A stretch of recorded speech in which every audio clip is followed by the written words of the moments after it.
Ladies and gentlemen, fellow mountain bike shredders, today we're here at Everstoke, and in today's video I get a chance to sit down with Aaron and Brian, a little Q&A asking them about future plans here at Everstoke. I'm also going to show you guys some of the struggles that they go through coming up here in wintertime to keep this place running. Vehicles got stuck, batteries are dying over here.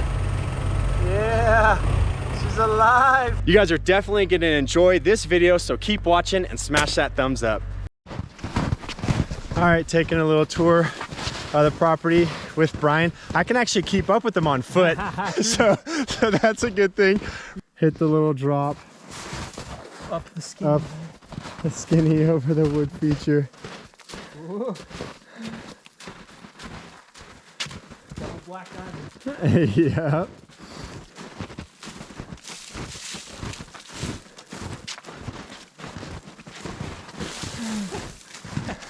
This place is gonna be awesome. God's country. Yep. This is the dream picnic spot. So beautiful. Love it. Well, thanks for having me out at Everstoke, you guys. Appreciate it. We had a blast. A bit of frozen, and definitely seeing the struggle you guys go through in the wintertime. Brian, I know we'll see future videos on your channel of kind of like the struggle with the components we got here at Everstoke and kind of working through that. I want to take a chance to just talk to you guys. I know I was super interested. I've been following along Aaron's channel and following along some of your videos and just kind of like how this all came to be, how it started. Like when did you guys first meet? Yeah, we first met at biker camp. It was the first biker camp, yeah. And I think I'd seen your videos already because it's like you've gone to so many different places that it's like when you look up a place, oh, Aaron's already been there. And yeah, that's, I think I just started Robert my channel. Biker One, Robert's biker camp. Yeah. Yeah. Which we hope he does more of those in the future. By the Yeah, way. future Everstoke. Oh, wait. Maybe. Yeah. It's open for him. Yeah. But yeah, it was that was the first biker camp, and Johnny Rocket was with me, and a couple other guys, Bearded Warrior, some guys I like to ride with, and we managed to all hit the first run kind of down in a large group. Yeah. And then campfire, we just hung out and we're socializing. And I think that's when I first heard you say something about Grouse Ridge. That was an awesome ride. That might have been after the second biker camp, though, Yeah, I think. yeah, but it was so good. That was crazy, and your tire blew up, and just, that was one of my favorite rides. I still have to, there's so many rides I still have to show Sarah and take her on and show her all the crazy good California stuff. So some awesome adventures. That's always a great way for mountain bike friendships to start. And then, so then how in the heck do you go into looking into 95 acres in the middle of Sierra Nevadas and then deciding, you know what, we're going to purchase this. This is going to be a base camp for these awesome epic adventures like the one that we shared together. And it seems like an awesome thing, but it also seems like a daunting task to me. Definitely. I had kind of had my idea, like I had my eye on where could we buy, or where could I buy some land in somewhere and build some trails and like build some tiny home type things. And I had all these different saved searches of areas because you really have to have other riding stuff around.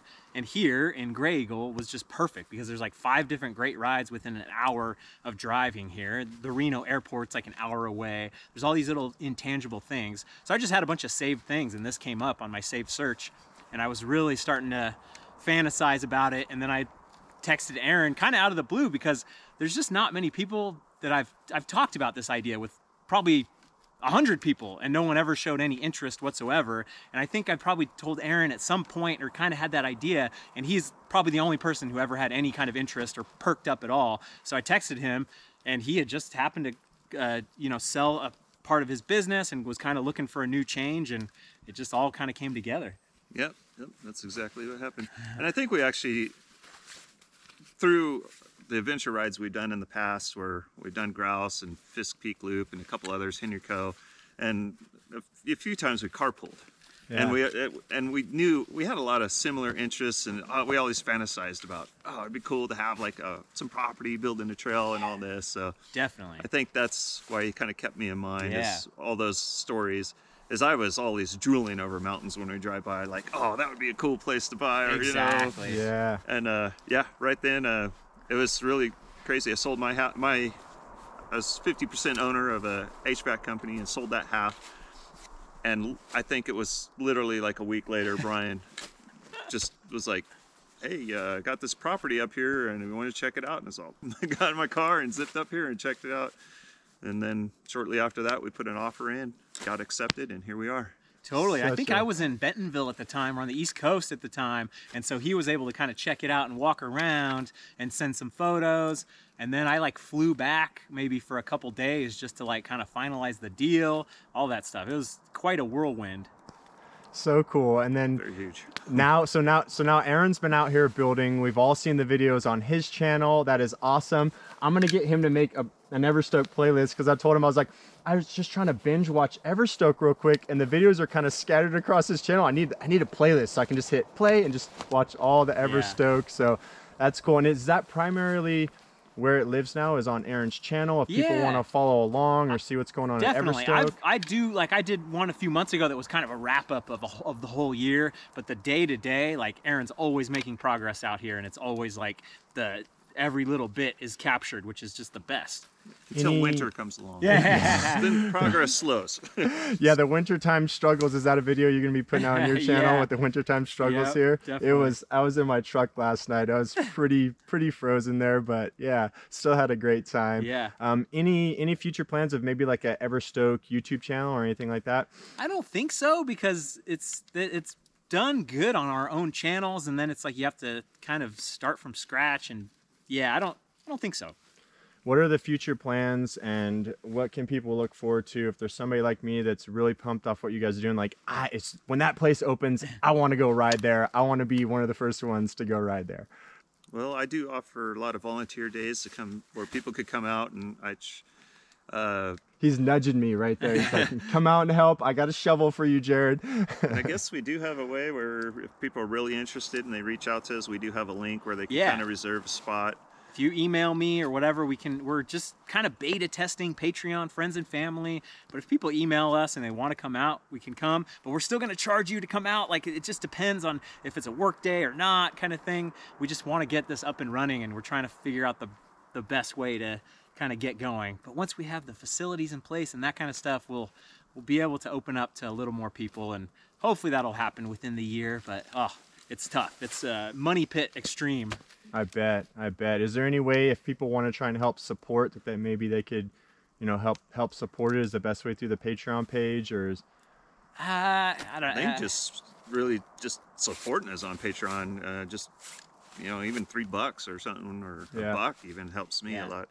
It's the closer I get to a sustainable wage, then the more I could be out here indefinitely, all the way till I'm old or whatever. Totally. And then of course, if people that are coming out that aren't accident prone, which the biggest concern we have is liability. We're just trying to figure out those things. But if you come on out and donate like a $50 for a campsite or something, that goes a long way. So that goes right back into tools and whatever. Keeps me kind of floating. Yep. Nice. Heck yeah. All right. So follow along on Aaron's channel. You guys are getting smoked out. We'll try to wrap this up. Head over to Brian's Patreon page. Definitely do that. All right. So I got a couple hard-hitting questions here, because we got to end it off with some of those. So, gravel bike at a downhill park or downhill bike on a gravel ride? Oh man. Brian, I think I know which one you'd pick. I think I would just rather do the downhill bike on the gravel ride, not die. The gravel bike at the downhill park, you're just gonna die. I just don't want to do it, but that's a great trade-off. Same here. I think I'd rather be on a downhill bike too than a gravel bike. Yeah, I mean, it would probably make a better YouTube video the other way around. Yeah. What's the painful though on the legs? favorite YouTube video that you've watched recently? Many good videos. Have you seen the one? I can't remember the guy's name. He was digging a tunnel from his workshop all the way. Yeah, isn't that guy cool? That's and then super he's cool. got this on-camera energy. I could never pull it off, but he makes it work somehow. It's like so quirky, but it works so well. One video that I watched before I came up, because I was like, how does binary work with computer code? And I was like, I kind of learned this before, because everything in a computer is just transistors that are on or off. And I went back and I watched a YouTube video kind of explaining binary and computer code and stuff. I'm like, I kind of got a better idea, but it's like, where does that go from that to languages and computer languages? So I got to go back through a computer science 101 course because I'm so fascinated by that stuff. Heck yeah. I think I like the Jerry Rigs Everything. And, Jerry Rigs Everything. He was converting a Humvee into an electric Hummer. Oh, wow. And watching him like manufacture and engineer, or yeah, basically he was engineering some cases for the batteries and stuff to fit inside the Hummer. That was incredible work. All the wiring and everything he put in it. It was a really good video, and I was glued to it. But it's a tough one because he had several episodes of that. So yeah. It's like, but if I had to pick any one episode, it'd be the one where he was engineering the battery containers and putting them inside the Humvee, which is pretty cool. Awesome. Well, thanks for having me out, guys. I truly appreciate it. Look forward to seeing more of the videos on Aaron's channel, and everything you got going on, Brian, is awesome. So I'll definitely be up here in the future helping out. But I think right now we'll go ahead and cut to some snow biking footage and get this video wrapped up. Yeah. Thanks for coming out. All right, here we go. Leading the way, got Brian behind me. Thanks for tuning in, you guys, to this epic winter adventure at Everstoke. Let's try and make it down the hill without crashing. Whoa! Woo! Oh my gosh, that was crazy.